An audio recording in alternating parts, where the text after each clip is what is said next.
Scott Besant, આપણા finance minister જેવા કહી શકાય, એમણે ત્યાં સુધી કહ્યું કે it is a Modi war, એટલે કે આ જેટલી વોર ચાલે છે એને ફાઇનાન્સ કરવામાં ઇન્ડિયાનો સૌથી મહત્વનો ભાગ છે. હવે આપણે આર્ગ્યુમેન્ટ કરીએ કે ચાઇના ખરીદે છે, કોણ ખરીદે, અગત્યને આપણે બાયલેટરલિઝમમાં જોવું જોઈએ કે અમેરિકા અને ઇન્ડિયા વચ્ચે શું થશે, બાકી દેશ સાથે શું થાય છે એની જોડે ટ્રમ્પને કોઈ લેવા દેવા નથી. આજના દિવસમાં કોઈ મલ્ટીલેટરલિઝમ છે નહીં કે કોઈ એવા બ્લોક નથી. હવે આજે 50% ડ્યુટી છે એ બી ખોટી મિસનોમર છે, કારણ કે પહેલા જે ડ્યુટી હતી એ ડ્યુટી ચાલુ છે.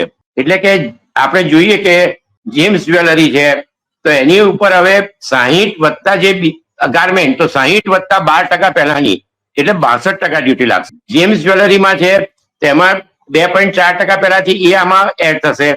એ જ રીતે દરેકમાં જે ડ્યુટી હતી પહેલા એ 50%ની અંદર એડ થાય છે. એટલે એ ડ્યુટી જો એડ કરીએ તો ઘણી આઈટમોમાં 55%, 60% એટલી ડ્યુટી થઈ જશે. હવે આ જે ડ્યુટી છે એ 50% નથી.